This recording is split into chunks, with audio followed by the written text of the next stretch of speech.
Olá pessoal, tudo certo? Hoje eu quero falar aqui de uma situação que pode acontecer com as pessoas quando elas compram um imóvel, financiam ele e depois acabam perdendo esse imóvel no leilão.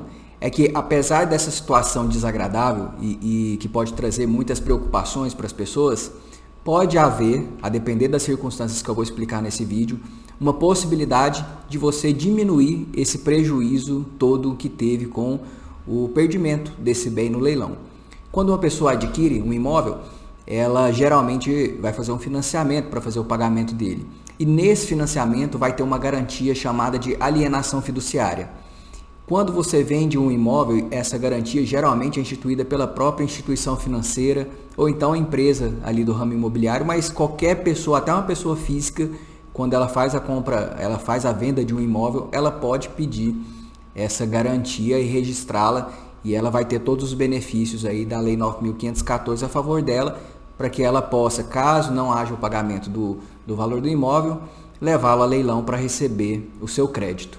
Então, acontece que as pessoas vão fazendo esses financiamentos, ele geralmente tem um prazo de duração longo de 10, 15, 20, 30 anos para pagamento, e depois de um certo ponto que a pessoa conseguiu pagar, essa dívida já não cabe mais no seu bolso por algum motivo, ela não consegue arcar mais com esses valores.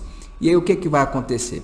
O credor, normalmente uma instituição financeira, um banco, ele vai notificar a pessoa para fazer esse pagamento.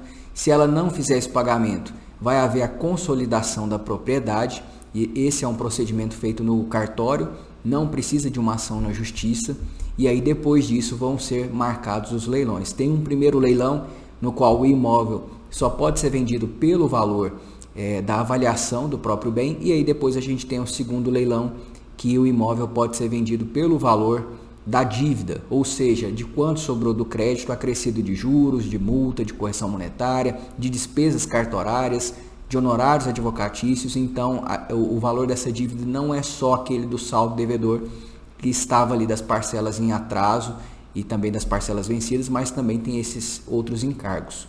Mas acontece que às vezes ninguém aparece para comprar esse imóvel no leilão, nem no primeiro, nem no segundo, por qualquer circunstância. Às vezes não valia a pena para algum comprador e ninguém comprou. O que acontece nessa situação? A própria Lei 9.514 diz que o credor tem que dar quitação para o devedor e aí está resolvida a dívida.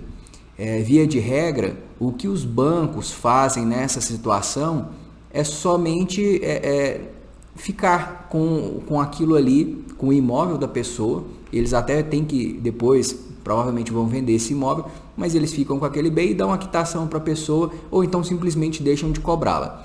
Só que em algumas circunstâncias isso não basta, porque pode haver uma situação na qual a pessoa, na verdade, tinha o seu imóvel ali que valia muito mais do que essa dívida.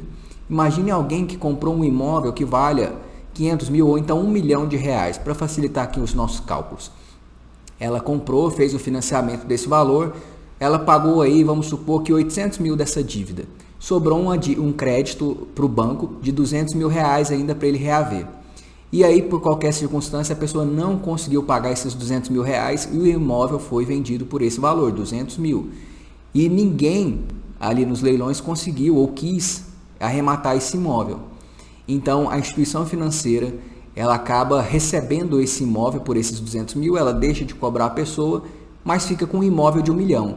Numa situação como essa, é claro que houve um prejuízo muito grande para a pessoa que adquiriu esse bem, que fez esse financiamento, porque ela está perdendo, na verdade, não só os 200 mil ali que ela devia para o credor, mas ela está perdendo 800 mil do valor desse imóvel, da avaliação dele. Então, numa circunstância como essa, onde o valor do imóvel supere o valor da dívida, eu trouxe aqui esse exemplo de 1 milhão, mas poderia ser, por exemplo, 500 mil e a dívida de 300 mil, um valor mais próximo, mas mesmo assim o valor do imóvel superaria o valor da dívida. Nessa circunstância, a justiça tem decidido que a pessoa tem o direito de reaver essa diferença do valor do imóvel para o valor da dívida atualizado. Se o banco ficar com esse valor, isso caracteriza enriquecimento sem causa, porque o crédito ali do credor, ele não era da totalidade do valor do imóvel, ele era abaixo desse valor. Então, o credor tinha direito sim de receber aquele valor da dívida até o limite do seu crédito. Isso já acrescido de multa, de correção, de juros, de honorários, de despesas de cartório e tudo mais. Mas se o valor do imóvel supera essa própria quantia, o banco tem que fazer essa devolução. O que as instituições geralmente falam? Dizem que lá na Lei 9.514 só está falando que tem que dar a quitação. É claro que a lei só diz isso, mas ela não proíbe ou ela não veda a restituição do que sobrar. E o nosso ordenamento jurídico ele é muito claro no sentido de ser proibido o enriquecimento sem causa. Ou seja, para alguém receber alguma contrapartida financeira, tem que haver a comercialização de um produto, de um serviço, haver alguma negociação desse tipo, alguma produção de riqueza.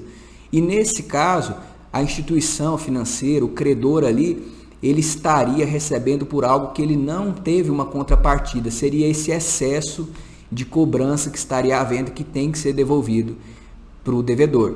Então, mesmo que uma pessoa tenha passado por essa situação do leilão, perdido o seu imóvel por causa da dívida, pode haver, analisando as circunstâncias, vendo qual era o valor da avaliação do imóvel e qual era o valor da dívida até o momento ali do segundo leilão, pode haver essa diferença financeira que ela, porventura, tenha direito de receber do credor.